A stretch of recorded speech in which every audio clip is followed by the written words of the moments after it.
ನಮಸ್ಕಾರ ಸ್ನೇಹಿತರೆ, ಇವತ್ತು ನಾನೊಂದು ಆರೋಗ್ಯಕರವಾದ ರುಚಿಕರವಾದ ಪಾಯಸ ರೆಸಿಪಿನ ನಿಮ್ಮ ಜೊತೆ ಶೇರ್ ಮಾಡ್ತಾ ಇದ್ದೀನಿ.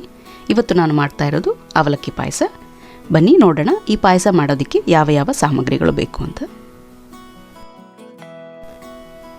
2 ಕಪ್ನಷ್ಟು ತೆಳ್ಳಗಿನ ಅವಲಕ್ಕಿ, 1 ಕಪ್ನಷ್ಟು ಬೆಲ್ಲ,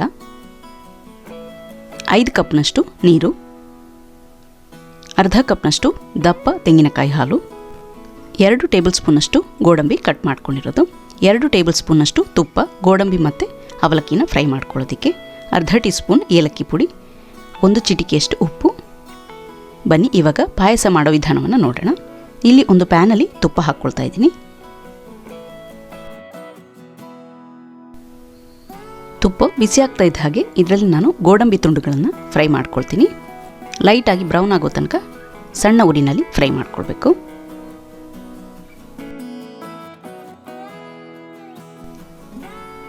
ಗೋಡಂಬಿ ಇವಾಗ ಲೈಟಾಗಿ ಬ್ರೌನ್ ಆಗಿದೆ, ಅದನ್ನು ಸೈಡ್ಗೆ ಇಟ್ಕೊಳ್ತೀನಿ. ಈಗ ಅದೇ ಪ್ಯಾನಲ್ಲಿ ನಾನು ಅವಲಕ್ಕಿನ ಫ್ರೈ ಮಾಡ್ಕೊಳ್ತೀನಿ.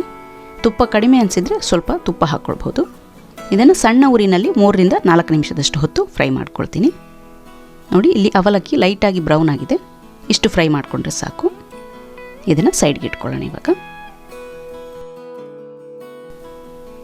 ಈಗ ಇನ್ನೊಂದು ಪ್ಯಾನಲ್ಲಿ ನೀರು ಹಾಕ್ಕೊಳ್ತೀನಿ.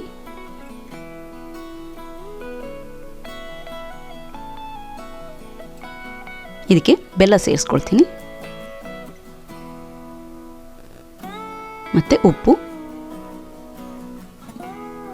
ಇಲ್ಲಿ ನಮಗೆ ಬೆಲ್ಲ ಕರಗಿ ಮಿಶ್ರಣದಲ್ಲಿ ಚೆನ್ನಾಗಿ ಕುದಿ ಬರಬೇಕು.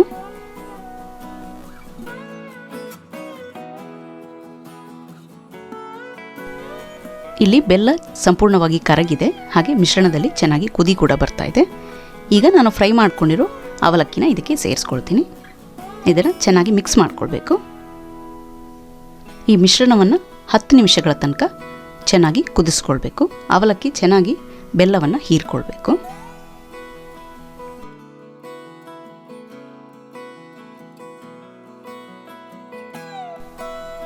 ಮಧ್ಯದಲ್ಲಿ ಆವಾಗವಾಗ ಮಿಕ್ಸ್ ಮಾಡ್ಕೊಳ್ತಾ ಇರಿ.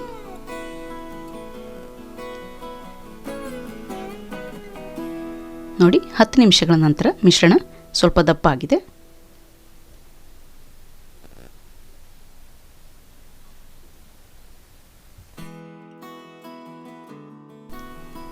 ಈಗ ಇದಕ್ಕೆ ನಾನು ತೆಂಗಿನಕಾಯಿ ಹಾಲನ್ನು ಸೇರಿಸ್ಕೊಳ್ತೀನಿ. ಆದಷ್ಟು ದಪ್ಪವಾದ ತೆಂಗಿನಕಾಯಿ ಹಾಲನ್ನು ಉಪಯೋಗಿಸ್ಕೊಳ್ಬೇಕು. ಇದನ್ನು ಮತ್ತೆ ಒಂದು ಸಾರಿ ಕುದಿಸ್ಕೊಳ್ಬೇಕು. ಪಾಯಸನ ಕುದಿಸ್ಕೊಂಡಿದ್ದಾಗಿದೆ. ಈಗ ನಾನು ಸ್ಟವ್ನ ಆಫ್ ಮಾಡ್ಕೊಳ್ತೀನಿ ಮತ್ತು ಇದಕ್ಕೆ ಏಲಕ್ಕಿ ಪುಡಿನ ಸೇರಿಸ್ಕೊಳ್ತೀನಿ. ಜೊತೆಗೆ ಫ್ರೈ ಮಾಡ್ಕೊಂಡಿರೋ ಗೋಡಂಬಿ, ಇದನ್ನು ಮಿಕ್ಸ್ ಮಾಡ್ಕೊಳ್ಳೋಣ. ರುಚಿಯಾದ ಅವಲಕ್ಕಿ ಪಾಯಸ ರೆಡಿ ಇದೆ. ಇದನ್ನು ನೀವು ಬಿಸಿ ಬಿಸಿಯಾಗಿಯೇ ಕುಡಿಬಹುದು, ಇಲ್ಲಾಂದರೆ ಸ್ವಲ್ಪ ತಣ್ಣಗಾದ್ಮೇಲೆ ಕುಡಿಬಹುದು. ವಿಡಿಯೋ ಇಷ್ಟವಾದಲ್ಲಿ ಲೈಕ್ ಮಾಡಿ, ನಿಮ್ಮ ಫ್ರೆಂಡ್ಸ್ ಜೊತೆ ಶೇರ್ ಮಾಡಿ, ಹಾಗೆ ಸಬ್ಸ್ಕ್ರೈಬ್ ಮಾಡೋದನ್ನು ಮರಿಬೇಡಿ. Thank you.